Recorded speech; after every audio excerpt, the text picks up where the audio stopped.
கிறிஸ்துவுக்குள் அன்பான சகோதர சகோதரிகளுக்கு வணக்கம். இன்றைய ஜெப நேரத்திற்கு நாம் எடுத்துக்கொள்ளப்பட்ட தலைப்பு தேவனின் நாமங்கள்.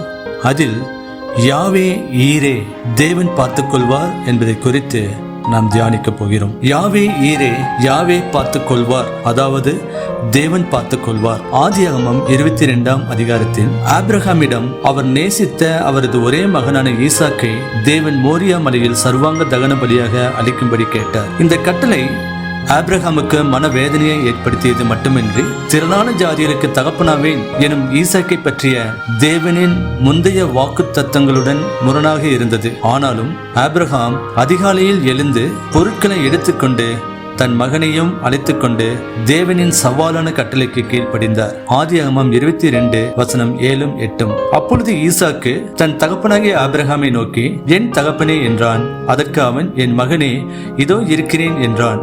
அப்பொழுது அவன், இதோ நெருப்பும் கட்டையும் இருக்கிறது, தகன பலிக்கு ஆட்டுக்குட்டி எங்கே என்றான். அதற்கு ஆபிரகாம், என் மகனே, தேவன் தமக்கு தகன பலிக்கான ஆட்டுக்குட்டியை பார்த்துக் கொள்வார் என்றான். தகன பலிக்கான ஆட்டுக்குட்டி எங்கே என்று ஈசாக்கு கேட்டபோது, நீதான் என்று ஆபிரகாம் சொல்லவில்லை. அதற்கு ஆபிரகாம், என் மகனே, சர்வாங்க தகன பலிக்கான ஆட்டுக்குட்டியை தேவன் தாமே ஈரே பார்த்துக் கொள்வார் என்றார். யாவே ஈரே என்பது தேவனின் நாமங்களில் ஒன்றாகும். அது அவருடைய குணத்தையும் இயல்பையும் நமக்கு வெளிப்படுத்துகிறது. ஈரே என்பது எபிரேய சொல்லிலிருந்து உருவான பெயராகும். வழங்குவார் அல்லது அதை வழங்க பார்க்கிறார் என்று பொருள்படும். ஆதியாகமம் 22:13-14. ஆபிரகாம் தன் கண்களை ஏறெடுத்து பார்க்கும்போது, இதோ பின்னாக புதரிலே தன் கொம்புகள் சிக்கிக் கொண்டிருந்த ஒரு ஆட்டுக்கடாவை கண்டான். அப்பொழுது ஆபிரகாம் போய் கடாவை பிடித்து அதை தன் குமாரனுக்கு பதிலாக தகன பலியிட்டான். ஆபிரகாம் அந்த இடத்துக்கு யெகோவா ஈரே என்று பெயரிட்டான். அதனாலே கர்த்தருடைய பர்வதத்திலே பார்த்து கொள்ளப்படும் என்று இந்நாள் வரைக்கும் சொல்லப்பட்டு வருகிறது. தேவனின் இந்த கொடுக்கும் செயலானது அவருடைய உண்மைத்தன்மையும் மற்றும் பெரும்பாலும் நாம் எதிர்பார்க்காத வழிகளில் நம் தேவைகளை பூர்த்தி செய்யும் திறனை பற்றியும் நமக்கு கற்பிக்கிறது. ஆபிரகாம் மிகப்பெரிய சோதனையின் தருணத்தில் கடவுள் அவருக்கு வழங்கியதைப் போலவே நமக்கான சோதனையின் நேரத்திலும் நிச்சயமற்ற நிலையின் போதும் மற்றும் நாம் வனாந்தரத்தில் இருப்பதை போன்று உணரும் போதும் அவர் நமக்கு வழங்கக்கூடியவராக, தரக்கூடியவராக இருக்கிறார். யெகோவா ஈரே, கொடுக்கக்கூடிய தேவனை நாம் அறிந்திருக்கும் போது வாழ்க்கையை நாம் எப்படி கையாள்வோம்?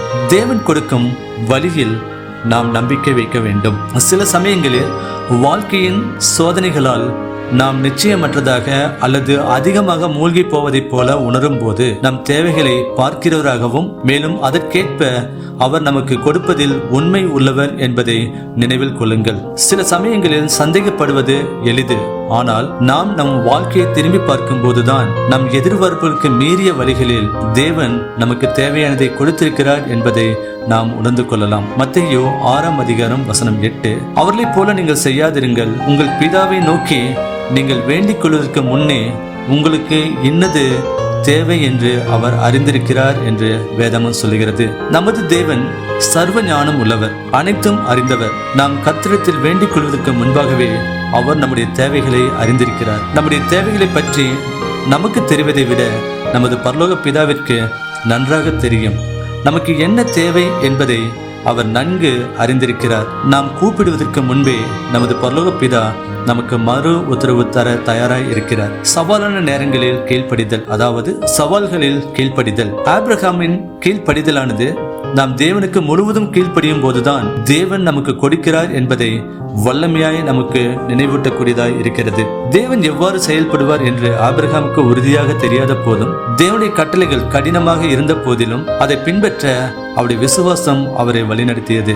தேவன் பார்த்துக் கொள்வார் என்பதை நம்பி நாம் விசுவாசத்துடன் செயல்படும் போது நம் தேவைகளை பார்த்துக் கொள்வதில் அவர் உண்மையுள்ளவர் என்பதை அனுபவிக்க நம்மை நாம் நிலைநிறுத்துகிறோம். தேவனுடைய நேரம். தேவன் நம் தேவைகளை சந்திக்கும் ஏற்பாடானது சரியான நேரத்தில் வருகிறது. ஆபிரகாம் கீழ்ப்படிய தயாராகி வெட்டுவதற்கு கத்தியை உயர்த்திய சரியான நேரத்தில் தேவன் தலையிட்டார்.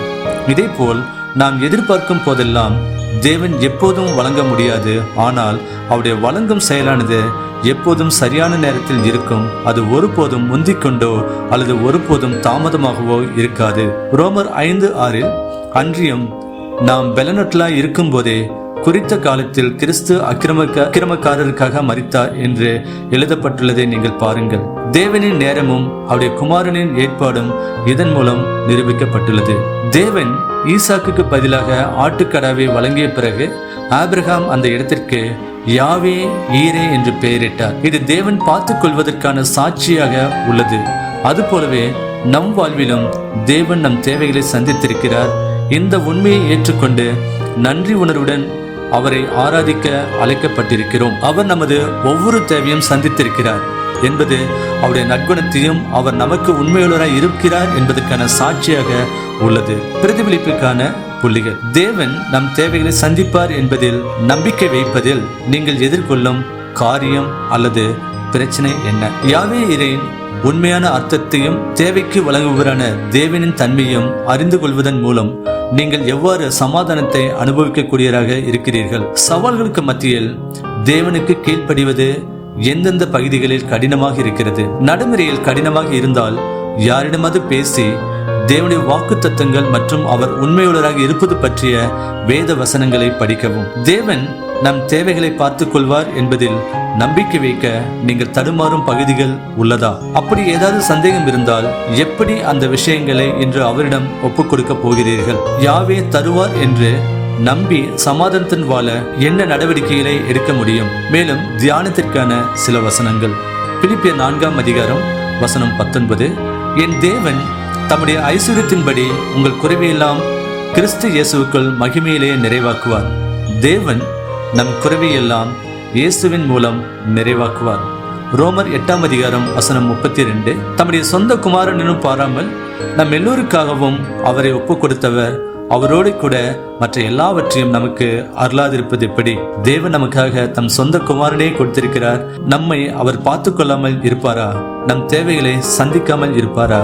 கண்டிப்பாக நம் தேவைகளை சந்திப்பார். எரேமியா 17ஆம் அதிகாரம் வசனம் 5 முதல் 8 வரை. மனுஷன் மேல் நம்பிக்கை வைத்து மாம்சமானதை தன் புயபலமாக்கி கொண்டு கர்த்தரை விட்டு விலகிற இருதயமுள்ள மனுஷன் சபிக்கப்பட்டவன் என்று கர்த்தர் சொல்கிறார். அவன் அந்தரவெளியில் கரளையாய் போன செடியை போலிருந்து நன்மை வருகிறதை காணாமல் வனாந்தரத்தின் வறட்சியான இடங்களிலும் குடியில்லாத உவர்நிலத்திலும் தங்குவான்.